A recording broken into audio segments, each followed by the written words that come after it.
people are wondering, okay, you've got a guy who was credibly accused of trafficking an underage girl for the purposes of sex and paying for it with his adopted son's Venmo account for Attorney General. You've got a guy who had a child with his second wife while he was still married to his first wife, and then had a child with his third wife while he was still married to his second wife, and who has now been credibly accused, allegedly, of raping a married woman who didn't remember any of it until it kind of came back to her a day later, suggesting that she was drugged. Although, you know, again, all of this is kind of up in the air right now. For running the Department of Defense.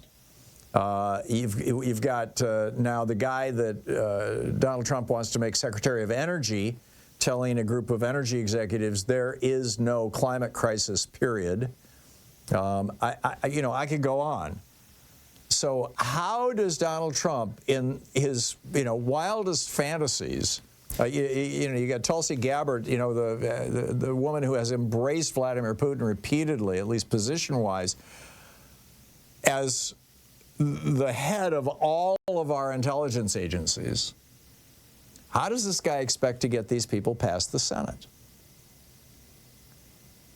And, there's an answer to that. It's something that's never been done in American history, because we've never had a president who was willing to push and bend the Constitution to the breaking point, basically. But here's how it works. There is a provision in the Constitution. I wrote about this in my Saturday report this last weekend. For those of you who subscribe, who get the newsletter over at HartmannReport.com, it's free. And thank you for your support, by the way, those of you who support us with Hartmann Report and with Tom.tv. But I wrote about this. This is in the Constitution. It's Article 2, Section 3, and it says, in a case of disagreement with regard between the House and Senate with respect to the time of adjournment, the President may adjourn them to such time as he shall think proper. So there, it's looking increasingly like, John Thune is now going to be running the Senate, right, starting on January 3rd or 4th next year. And John Thune has not always been a Trump humper, but it looks like he's just, totally in the bag now. Trump said, I want to recess, and Thune was like, well, yeah, okay, I guess we can talk about that. But he probably can't get all 52 now, Republican senators to go along with him. Lisa Murkowski's already said no way to at least one of these nominees. So how does Trump think he's going to get them through, or how does he think he's even going to get the recess? If he can get a recess appointment, if he can get the House and Senate to go into recess, or specifically the Senate in this case, if he can get the Senate to go into recess, then Matt Gaetz will never have to sit before a Senate committee. He'll never have to answer a single question. There won't be any televised hearings. None of that will happen. He'll simply become the senior-most, the top law enforcement officer in the United States. He'll be in charge of the FBI. He'll be able to direct, police efforts against any of Donald Trump's enemies. And he's, more than expressed his willingness to do so.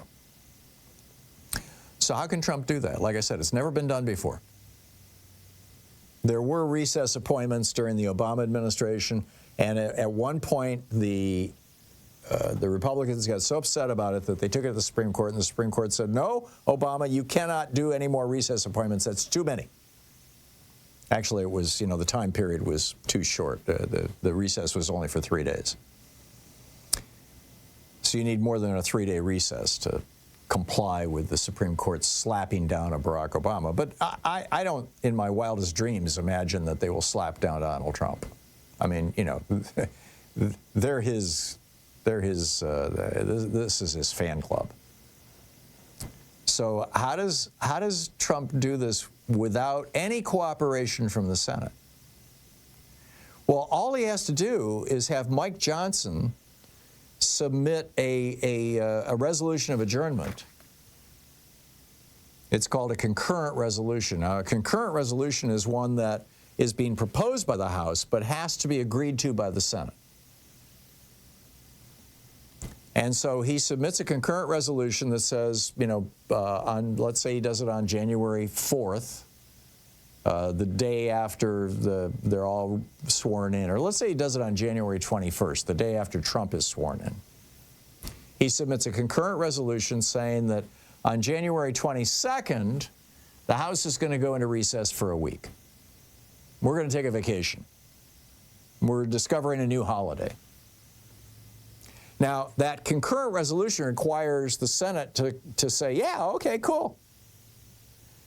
And all that has to happen, John Thune doesn't have to put his neck out. He doesn't have to put himself on the line. He doesn't have to take any political chances. All he has to do is say, no, we the Senate don't agree to go to recess on January 22nd. That's all he has to say. He doesn't have to even go so far as to say we'd take the 27th, or we'll take February 4th, or how about Valentine's Day? He doesn't have to do anything except no, say no. And as soon as there's a disagreement between the House and Senate on a concurrent resolution having to do with when an adjournment should take place, the president can step in, and this is why it would have to be after January 20th.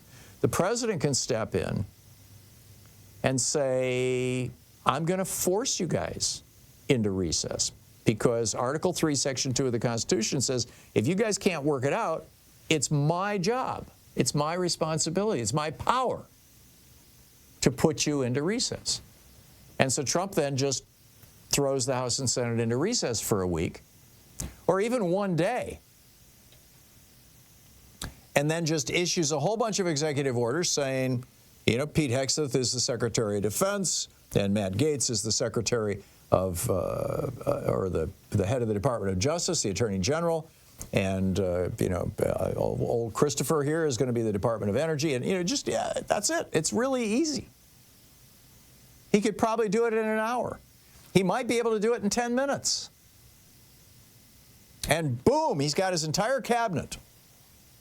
And because it's a recess appointment, they are all there until January 3rd of 2027.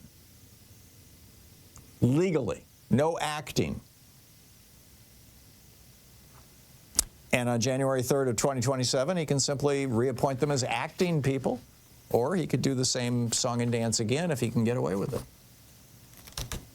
This is not an improbable scenario. This is not some, Thom Hartmann, reading some obscure provision of the Constitution saying, well, in a very weird world, maybe this could happen. No, there are Republicans right now talking about this out loud in the media. They're talking about this right now on right-wing hate radio. They're talking about this right now over on Newsmax and the other, right-wing TV stations. And the ones that aren't talking about it right now will be talking about it sometime over the next 2 months, because like I said, this can't take place until after January 20th. But it could take place in the afternoon of January 20th, and Trump could have his cabinet on January 21st. Boom. Because he's got all these things he wants to do on day one, right? So keep an eye open on this. Because if Trump pulls this off, and I frankly think he will, if Trump pulls this off, then he will have gutted the power of Congress. He already has gutted the power of the Supreme Court. He will become essentially the king of America. He will become our imperial, genuinely imperial president with no checks and balances.